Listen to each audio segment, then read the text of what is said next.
शरदचंद्र पवार सभागृह मंचर येथे rotary club of Manchar आयोजित माझ्या स्वप्नातील मंचर या विषयावर इच्छुक भावी महिला नगराध्यक्ष यांच्याबरोबर चर्चासत्र रोटरी क्लबने केले आयोजित। कुमारी रजनीगंधा राजाराम बानखिरे, जागृती किरण महाजन, प्राची आकाश थोरात, नाजमीन राजू इनामदार, मोनिका सुनील बानखिरे नगराध्यक्ष पदासाठी हे इच्छुक महिला उमेदवार आहेत। त्याचं नाव आहे माझ्या शहरातील स्वप्नातील सुंदर मंचर शहर। सुरुवात करतो नाजमीन राजूबाई इनामदार यांच्यापासून। तुमचं मनपूर्वक स्वागत। सगळ्यात आधी नाजमीन राजूबाई इनामदार यांच्याबद्दल आम्हाला थोडंसं पर्सनल ओळख ऐकून घ्यायला आवडेल, ज्यामध्ये तुमचं नाव, तुम्ही आतापर्यंत काय करताय, तुमच्या परिवारात कोण कोण आहे, तुमच्या शिक्षणाबद्दल पर्सनल गोष्टी आम्हाला ऐकायला आवडतात। माझे नाव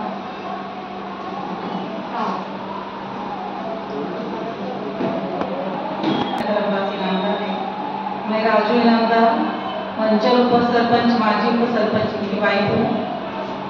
और मेरे ससुर यहाँ पर मोहम्मद गुरुजी इनामदार है, टीचर रह चुके हूँ। मैं सुशिक्षित घर की लड़की हूँ। मैं 10वीं पढ़ी हुई मराठी मीडियम से महात्मा गांधी विद्यालय, यहाँ से पढ़ी हुई लड़की हूँ। और अभी फर्स्ट टाइम नगराध्यक्ष पद के लिए मैं फॉर्म भरना चाहती हूँ। तुमचं माहेर कुठलं? मंचर आणि सासर पण मंचर? सासर पण मंचर, दोन्ही मंचर आहे। पण नगराध्यक्ष पदच का? यावेळेस महिलांना संधी आहे, त्यामुळे तुम्हाला असं वाटते की चांगली सक्षम असू शकते। हो। पण मंचर शहराबद्दल जर काही छान गोष्टी सांगायच्या गेल्या, आपल्या गावामध्ये लहानपणी शाळेमध्ये निबंध असायचा माझा गाव, तर असं काही जर माझ्या गावाबद्दल सांगायचं ठरलं तर काय तुमच्या मनात मंचरची प्रतिमा? मंचर हे गाव फार छोटंसं होतं, पण आता हे मंचर गाव राहिलेले नाही। मंचर हे शहर झालेले आहे, त्यामध्ये अधिक काही सुधारणा व्हावी अशी इच्छा आहे आणि त्या माध्यमातून तुम्ही प्रवास करणार आहात। घरामध्ये तुम्हाला राजकीय वारसा आहे आणि त्या माध्यमातून तुम्ही आता प्रवास करणार। हो हो। बरं, आता आपण तुमच्या मनातलं स्वप्नातलं शहर जे आहे त्याबद्दल बोलणार आहोत, पण त्या बाऊलमधून समोरच्या तुम्हाला 3 चिठ्ठ्या कुठल्याही उचलून आणायच्या आणि त्याच्यावर आता आपण थोडं बोलणार आहोत। तर माझी विनंती आहे तुमच्या मनाने थोडा वेळ घ्यावा, तर पण 3 चिठ्ठ्या त्यातल्या तुम्हाला आणायच्या। कुठल्या 3?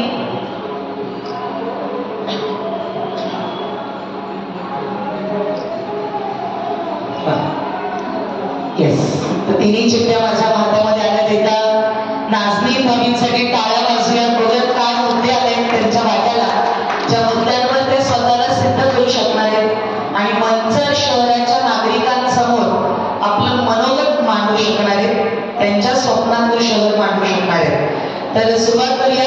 पहिलं काम किंवा पहिला प्रश्न तुमच्यासाठी, त्याच्यावर तुम्ही बोलू शकता असं आलंय, सामाजिक संस्थांबरोबरचे नगरपंचायतीचे संबंध। आता सामाजिक संस्था जसं की रोटरी क्लब एक सामाजिक संस्था आहे, अनेक अशा संस्था आहेत, तर नगरपंचायतीची काय भूमिका पाहिजे की या सामाजिक संस्थांना आपण कसं बरोबर घेऊन चाललं पाहिजे, याच्याबद्दल तुम्ही काय सांगा? तुमच्या मनावर आहे, फक्त एवढंच आहे की तुम्ही जे काय करा बोला सगळी जनता पाहणार आहे, त्या दृष्टिकोनातून तुम्ही करा। सामाजिक संस्थाबरोबर संबंध, यामध्ये रोटरी क्लब हा लायसन्स क्लब यासारख्या मोठ्या संस्थांबरोबर करार करून त्यांना सुविधा उपलब्ध करणे व त्यांना योग्य त्या दिवशी त्यांच्या कार्यालयात जागा उपलब्ध करून देणे व जागेच्या संस्थांमार्फत रोजगार योजना, शिक्षण योजना यासारखे प्रकल्प राबवण्यासाठी उपयुक्ता करणे व त्यांची मान सन्माने वागणूक करून देणे अच्छा, म्हणजे सर्व सामाजिक संस्थांना सन्मानपूर्वक त्यांना ज्या ज्या गोष्टी पाहिजेत त्या उपलब्ध करून देणे, मला वाटतं रोटरी क्लबसाठी हा खूप महत्त्वाचा मुद्दा ठरेल. कारण की सामाजिक उपक्रम रोटरी क्लबच नाही, खूप अशा संस्था आहेत की ज्यांच्या माध्यमातून राबवल्या जातात आणि त्याला नगरपंचायतीची जर साथ मिळाली तर चांगले काम पुढे राहतील. तुमच्या आज रोटरी क्लबच्या या कार्यक्रमामध्ये या सामाजिक संबंधांप्रती पहिली एक गोष्ट अशी कुठली आहे की मी नगराध्यक्ष जर झाले तर या सामाजिक संस्थांना माझ्याकडून ते योगदान राहील, अशी एक गोष्ट कुठली?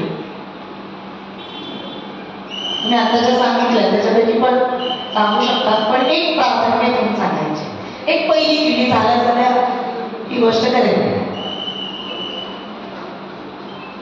कारण काय माहिती का, सामाजिक संस्था या आर्ट्स आहेत तसं पाहायला गेलं तर त्या समाजाला जागेवर पण आणतात आणि समाजाला एकत्रित घेऊन प्रवाहाने पण चालतात. मग त्यामध्ये रोटरी क्लब आहे, लायन्स क्लब आहे, अनेक क्लब आहेत आणि सामाजिक सेवाभावी संस्था आहेत, त्या माध्यमातून ते प्रयत्न करत असतात. तुमचं काय योगदान राहील पहिलं असं तुम्हाला वाटतं?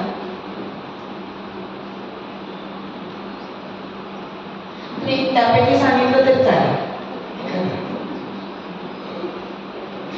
त्यांच्याबरोबर काम करून आपण पण जे सगळ्यांना मदत मिळाली पाहिजे ती मदत मिळाली पाहिजे, हा तुमचा दृष्टिकोन आहे.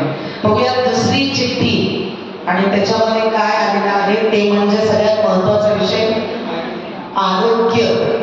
तर याबद्दल आरोग्याच्या मंचर शहरात तुमच्या दृष्टिकोनातून कोणकोणत्या समस्या आहेत मला सांगा आणि त्यासाठी तुम्ही काय तयारी करणार आहे? सर्वप्रथम ग्रामीण रुग्णालय या ठिकाणी गोरगरिबांची जे हाल होतात आणि त्यांना चुकीच्या मागणी डॉक्टरांकडून विभागीय कर्मचारी जे काम करतात त्यांच्याकडून होतात ते होऊ नये यासाठी आपण प्रयत्न करून त्यांना सांगू, म्हणजे हे गोरगरिबांचे जसे हाल होतात तसे होऊ नये आणि त्यांना बरोबर वेळच्या वेळी औषधे किंवा उपचार ते मिळावे. आणि जे डॉक्टर पण काही म्हणजे त्यांची वागणूक बरोबर नाही ते आपण त्यांना आपल्या भाषेमध्ये सांगून ती वागणूक त्यांच्याकडून बरोबर गोरगरिबांना प्रत्येक गोष्टीचा लाभ व्हावा हे ठरवू.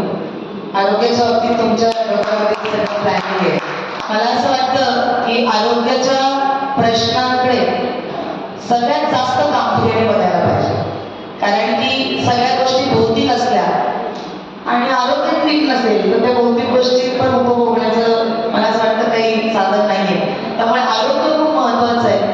आज मंचर शहरामध्ये प्रमुख समस्या आरोग्याची आहे असं तुम्हाला वाटतं का? असं तुम्हाला जाणवत आहे का की आरोग्याच्या सेवा असली पाहिजे? हो, पाहिजे मंचरमध्ये, कारण की जास्त करून काही झाले तर इकडचे डॉक्टर्स पुण्याला घेऊन जावा असं म्हणतात, तर मंचरमध्ये पाहिजे. इमर्जन्सी काही आली की प्रॉब्लेम होतात. हो येस, आता यांचा पॉइंट ऑफ व्ह्यू आपण ऐकलाय आरोग्याबद्दल. अजूनही कोणालाही आरोग्याचं येऊ शकतं चिठ्ठी. आपण बघूया तिसरा मुद्दा काय आहे. पहा, अत्यंत जिव्हाळ्याचा विषय पाणी पुरवठा. याबद्दल काय म्हणणं आहे तुमचं? तुम्ही जर नगराध्यक्ष झाला तर तुम्ही काय उपाययोजना कराल?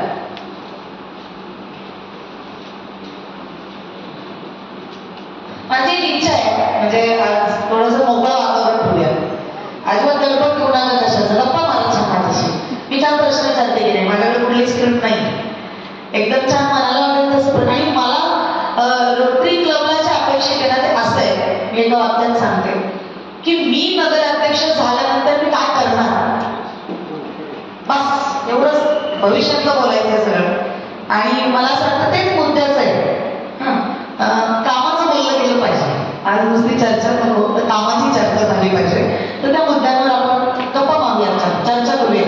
पाणी पुरवठा आज असलेली पाणी पुरवठा योजना व रखडलेली पाणी पुरवठा योजना यामध्ये दुरुस्ती करून लिंबे धरण मंचरपर्यंत नवीन पाईपलाईन करून पाणी पुरवठा योजना राबवण्यासाठी व पाणी पुरवठा सगळ्या त्याच्यामध्ये बरोबर व्हावं आणि पाणी शुद्धीकरण पण पवन मंचरमध्ये येते. तुमचा फ्लॅट, घर, बंगला, व्यापारी गाडे, दुकान, जागा, शेतजमीन, प्लॉट्स विकायचे आहेत का? विकायचे असतील तर आजच आमच्याशी संपर्क साधा. स्थावर मालमत्ता खरेदी विक्रीसाठी आंबेगाव तालुक्यातील विश्वसनीय नाव म्हणजे सीता प्रॉपर्टीज. आमची वैशिष्ट्ये: जलद व्यवहार, तुमच्या प्रॉपर्टीजची योग्य किंमत, मालक व ग्राहक यांच्यात समोरासमोर पारदर्शक व्यवहार. आमचा संपर्क 7972 82 24 33 व 80 10 25 09 54.